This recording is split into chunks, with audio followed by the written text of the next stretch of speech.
السلام علیکم ورحمۃ اللہ وبرکاتہ۔ وعلیکم السلام ورحمۃ اللہ وبرکاتہ۔ علامہ صاحب، آپ کی بارگاہ میں چند سوال کیے جائیں گے۔ پہلا سوال یہ ہے کہ ہر آدمی کے اعمال ایک ہی فرشتہ لکھتا ہے یا مختلف فرشتے ہیں؟ آپ نے ماشاءاللہ اچھا سوال کیا ہے۔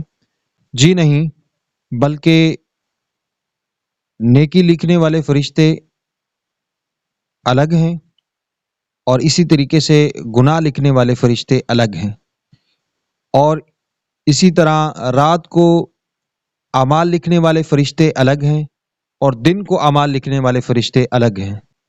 ماشاء اللہ۔ آپ کی بارگاہ میں دوسرا سوال یہ ہے، کیا اعمال لکھنے والے معزز فرشتے دلوں کے ارادے کو جانتے ہیں کہ نہیں؟ جی ہاں، اعمال لکھنے والے معزز فرشتے دلوں کے ارادے کو جانتے ہیں۔ نبی پاک صلی اللہ تعالی علیہ وآلہ وسلم نے ارشاد فرمایا کہ جب کوئی شخص گناہ کرے تو فرشتہ اللہ تبارک و تعالی کی بارگاہ میں عرض کرتا ہے، اے باری تعالی، کیا میں اس بندے کا گناہ لکھ دوں؟ تو اللہ تبارک و تعالی ارشاد فرماتا ہے، اے فرشتے ٹھہر جا، رک جا، انتظار کر، اگر یہ گناہ کر لیتا ہے تو اس کے نامہ اعمال میں ایک گناہ لکھ دینا، اور اگر وہ اس گناہ کو ترک کر دیتا ہے، چھوڑ دیتا ہے، تو پھر اس کے نامہ اعمال میں ایک نیکی لکھ دینا، کیونکہ اس نے میرے خوف کی وجہ سے، میرے ڈر کی وجہ سے اس گناہ کو ترک کیا، تو اس وجہ سے اس کے نامہ اعمال میں ایک نیکی لکھ دینا۔ علامہ صاحب، آپ کی بارگاہ میں تیسرا سوال یہ ہے کہ بیت المعمور میں روزانہ کتنے فرشتے نماز پڑھتے ہیں؟ جی، بیت المعمور میں روزانہ 70,000 فرشتے نماز پڑھتے ہیں، اور جب ایک فرشتہ نماز پڑھ کے وہاں سے چلا جاتا ہے تو قیامت تک اس کی پھر دوبارہ باری نہیں آتی۔ علامہ صاحب، یہ بتائیں عرش اٹھانے والے فرشتے کتنے ہیں؟ جی، عرش اٹھانے والے فرشتے 4 ہیں، اور قیامت کے دن جو ہے ان کی مزید جو ہے ان فرشتوں کی تائید کے لیے، ان کی مدد کے لیے 4 فرشتے مزید بڑھ جائیں گے، تو یہ ٹوٹل ان کی تعداد 8 ہو جائے گی۔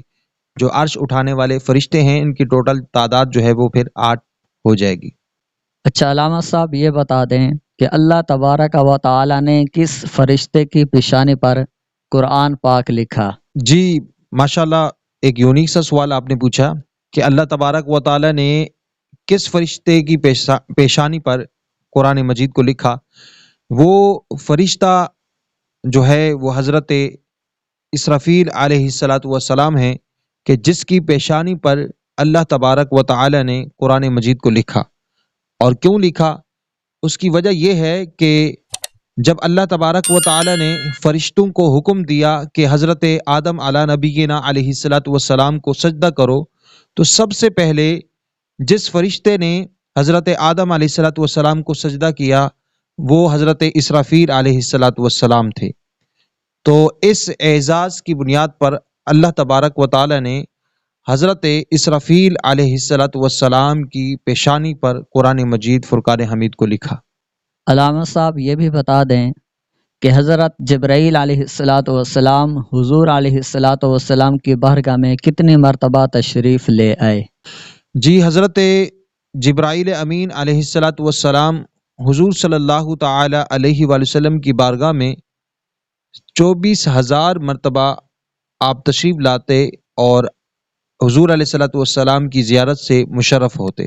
علامہ صاحب، آپ کی بارگاہ میں آخری سوال یہ ہے کہ دشمن کو دیکھ کر یا قابل نفرت شخص کو دیکھ کر یہ معاذ اللہ کہنا کہ یہ ملک الموت آ گیا ہے یا اسرائیل آ گیا ہے، تو اس طرح کہنا کیسا ہے؟ اس پر رہنمائی فرمائیے۔ جی ماشاءاللہ، اچھا سوال کیا ہے آپ نے۔ دشمن کو دیکھ کر یہ کہنا کہ ملک الموت یا اسرائیل آ گیا ہے، ایسا جملہ کہنا یہ بے ادبی ہے، یہ گستاخی ہے، اور یہ کفر کے قریب ہے۔ لہٰذا ایسے جملے ادا کرنے سے بچنے کی کوشش کرنی چاہیے، کیونکہ اس میں فرشتوں کی بے ادبی اور ان کی گستاخی کا جملہ جو ہے اس میں پایا جاتا ہے۔ لہٰذا ایسے جملے نہیں بولنے چاہیے کہ جس کی وجہ سے فرشتوں کی اہانت ہوتی ہو۔ ماشاءاللہ بہترین علامہ صاحب نے جواب دیا ہے۔ تو ناظرین سے گزارش ہے کہ اسی طرح ہمارا سلسلہ جاری اور ساری رہے گا انشاءاللہ۔